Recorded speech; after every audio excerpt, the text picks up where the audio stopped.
Bienvenidas y bienvenidos sean todos a primer módulo del curso de Respuesta a Incidentes y Taxonomía en Ciberseguridad.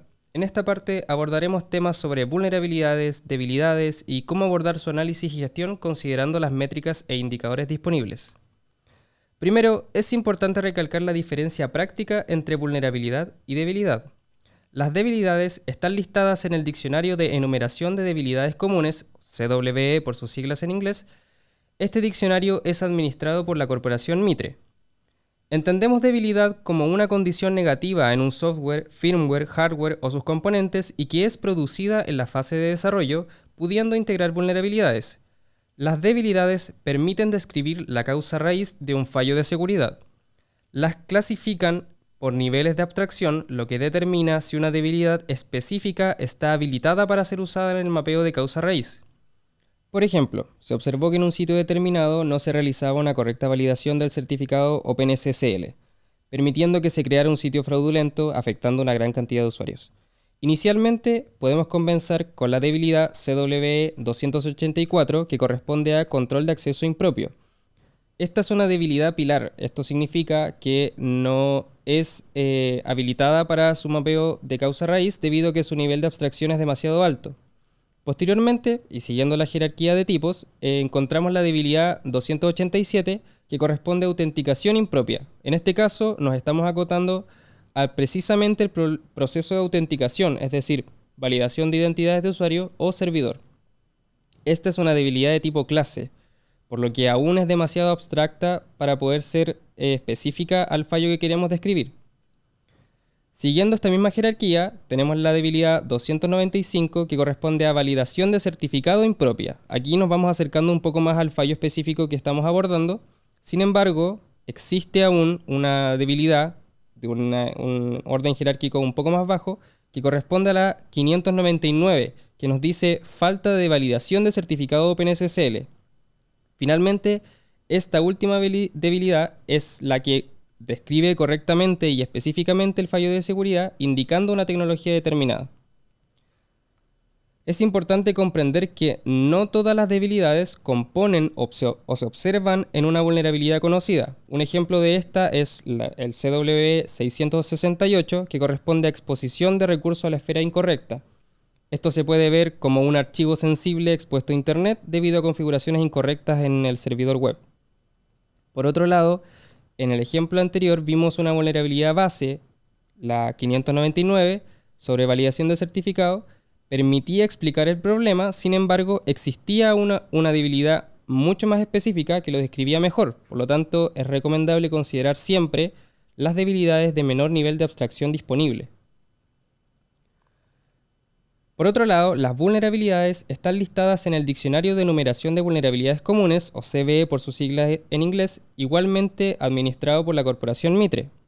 Una vulnerabilidad es un fallo explotable presente en un producto o más de estos y en una versión o más de estas, descritas específicamente por el CPE, que corresponde a el listado de enumeración de productos comunes.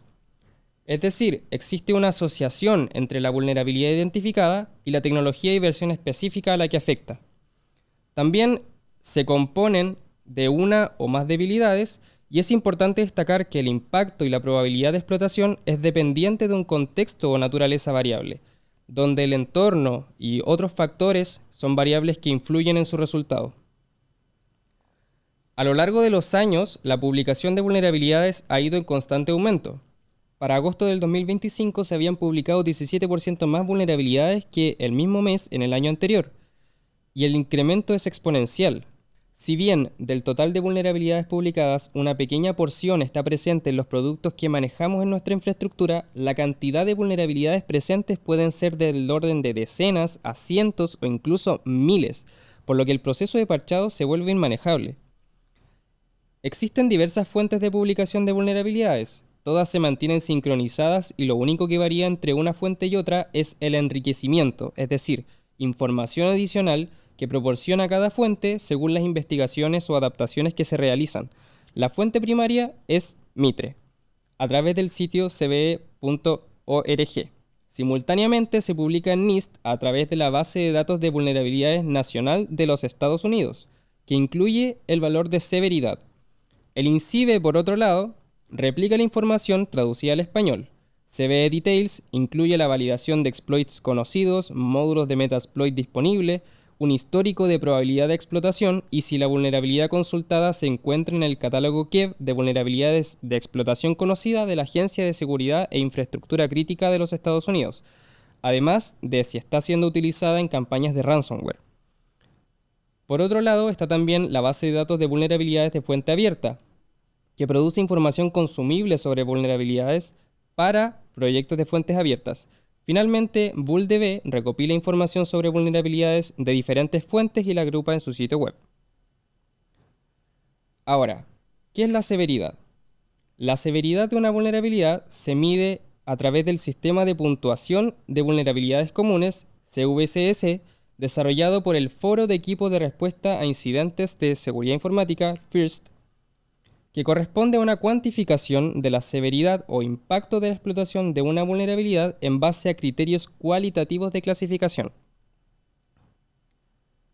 El CVSS, en su versión 3.1, actualmente existe mayor registro de vulnerabilidades clasificadas por esta versión, que es la más actual, la 4.0, por lo que es la que se abordará en este módulo. Esta versión agrupa criterios en 3 grupos de métricas. Primero está las métricas base, las métricas temporales y las métricas de entorno. Las métricas base comprenden condiciones de explotabilidad, es decir, qué medios se requieren para explotar una vulnerabilidad, ya sea acceso a la red, perimetral, acceso físico o mera exposición a Internet. También está la complejidad de la explotación, si se requieren privilegios para su explotación o si requerimos interacción de usuario para que se logre la explotación. También consideramos el impacto a los atributos de la ciberseguridad, la confidencialidad, la integridad y la disponibilidad, y si la explotación de esta vulnerabilidad nos permite acceder a otro ámbito de la infraestructura. Por otro lado, las métricas temporales se refieren a aspectos que suelen variar con el tiempo, tales como la madurez del exploit, si es una prueba de concepto o un exploit público, si existe remediación por parte del proveedor del producto afectado, vale decir, una vulnerabilidad de día cero podría no tener un parche en las primeras horas de su publicación. Y la fidelidad del reporte, tanto si se trata de una vulnerabilidad que se está discutiendo o ya está confirmada por fuentes oficiales. Finalmente están las métricas de entorno, donde se especifica el contexto variable de mi infraestructura. Podemos decir que, por ejemplo, un servidor web Apache en una versión obsoleta es explotable directamente desde Internet. Sin embargo, si lo mantengo únicamente accesible desde una VPN, el vector de ataque en mi caso es distinto. Igualmente están los requerimientos de cada uno de los atributos. Por ejemplo, para mí podría no ser importante la confidencialidad de un producto que mantengo con información pública, por lo que estos aspectos son relevantes para obtener un resultado real y contextualizado de la severidad. Se suele creer que severidad es una métrica útil y confiable para la priorización de vulnerabilidades. La mayoría de herramientas de análisis de vulnerabilidades y escáneres ordenan los hallazgos por severidad y generan esta sensación de que lo prioritario es lo más grave. Y básicamente, del total de vulnerabilidades publicadas hasta agosto del 2025, el 47,5% aproximadamente corresponden a vulnerabilidades con severidad alta a crítica, es decir, prácticamente la mitad. Sin embargo, estudios determinaron en el 2020 que solo el 5% del universo de vulnerabilidades totales son explotadas activamente. Y con eso abrimos el siguiente tema, la probabilidad de explotación. El sistema de puntuación de probabilidad de explotación EPSS desarrollado por el FIRST entrega información sumamente relevante para la priorización de vulnerabilidades que efectivamente suponen un riesgo activo. El siguiente gráfico es únicamente referencial y muestra una proporcionalidad de vulnerabilidades en relación a la explotación activa. Podemos ver que existe un universo de vulnerabilidades con el círculo celeste. Luego tenemos un subconjunto de este, que son las vulnerabilidades presentes en nuestra infraestructura digital, y de aquí surge una métrica interesante, que es cuál es la proporción de vulnerabilidades que logramos identificar de todas las que están presentes en nuestra infraestructura. Y finalmente tenemos otro subconjunto mucho menor, 5% siguiendo los datos estadísticos, de vulnerabilidades con explotación conocida. Ahora, EPSS tiene 4 consideraciones importantes para poder hacer un buen uso de esta. Primero, El EPSS es una métrica de preinteligencia, es decir, cuando no tenemos evidencia de que una vulnerabilidad está siendo explotada, utilizamos EPSS. Si en nuestra infraestructura tenemos evidencia de actividad maliciosa contra una vulnerabilidad, entonces esto reemplaza completamente lo que diga EPSS. Segundo, EPSS mide la probabilidad de explotación en una ventana de 30 días. Sin embargo, no podemos únicamente comprobar la probabilidad de explotación el primer día de cada mes, ya que esta probabilidad varía cada hora y depende de la actividad de explotación global. Tercero, el EPSS no considera la explotación exitosa, únicamente los intentos que son detectados por controles de seguridad, ya que al final la explotación exitosa se asume como una evasión a los controles defensivos. Y finalmente, el EPSS no considera la explotación previa a la medición, es decir, si el EPSS realizó la primera edición en 2023, para una vulnerabilidad de 2020, la actividad de explotación que haya ocurrido en esa ventana de 3 años no se considera en el cálculo, lo que podría generar imprecisiones. La información que recopila el FIRST para el cálculo del EPSS considera proveedor y producto, antigüedad de la vulnerabilidad, contenido y descripción de la vulnerabilidad, debilidades presentes, métricas de CVSS en su versión 3, discusiones sobre el CVE en foros conocidos de investigación, disponibilidad de exploit público, valida también si la vulnerabilidad se encuentra en herramientas de seguridad ofensiva como Nessus, Nuclei, OWASP, ZAttack Proxy, Arachne, entre otros, y la actividad de explotación. En la figura 7 se muestra actividad de explotación en vulnerabilidades. Tenemos en el eje X una ventana de tiempo desde el 2018 y cada fila del eje Y corresponde a una vulnerabilidad, donde el punto rojo es el momento en el que la vulnerabilidad fue publicada y cada línea azul corresponde a actividad de intento de explotación. Podemos ver que para las vulnerabilidades que presentan actividad de explotación previa a su publicación corresponderían a un 0-day probablemente, o que si bien se conocía la brecha de seguridad para un producto determinado, aún no había sido publicado un CVE específico. Los valores de probabilidad responden a eventos externos del entorno y por ende las capacidades de explotación tienden a modificar el valor de EPSS. En este caso, la figura 8 muestra la probabilidad de explotación para una vulnerabilidad conocida como Log4Shell, que en su publicación correspondía a un 35,5%. Luego, una publicación en ExploitDB incrementó su probabilidad de explotación en un 65% aproximadamente. Posteriormente, la inclusión de un módulo en Metasploit disparó la probabilidad a más del 90%. Posteriormente, este fue removido, por lo que la probabilidad descendió y finalmente se republicó y nuevamente se incrementó hasta un 99,94% aproximadamente. Es importante recalcar que una mayor severidad, es decir, un mayor CVSS, no implica una mayor probabilidad de explotación, aunque muchas veces están relacionadas, no son proporcionales. En la imagen vemos una vulnerabilidad de severidad crítica, es decir, un CVSS versión 4 de 10, que tiene una probabilidad de explotación de 0,03%. Con esto pasamos a un factor relevante en la probabilidad de explotación, que son las condiciones de explotación. La explotación de una vulnerabilidad usualmente se realiza a través de un exploit, y este es un código desarrollado especialmente para explotar una vulnerabilidad. Estos poseen un ciclo de vida, como todo software, por lo que el paso del tiempo y los parches de seguridad reducen la eficacia del exploit. También pueden presentar características de validez o madurez, permitiendo validar si una vulnerabilidad efectivamente es explotable. En la imagen vemos un exploit desarrollado para una vulnerabilidad del año 2025 que se encuentra verificada, por lo tanto es un exploit válido y usable. Aquí es importante la marca de tiempo de la publicación de este exploit. Podemos ver que fue el 20 de junio de 2025. Si comprobamos el histórico de EPSS de esta vulnerabilidad, podemos ver que el primer valor fue tomado el 26 de marzo y correspondía a un 53,33%. Vemos además un incremento notable en la primera semana, posteriormente se estabiliza en el 86-88% aproximadamente. Ahora nos queda la duda, ¿qué habrá ocasionado que el valor del EPSS no incrementara con la publicación del exploit?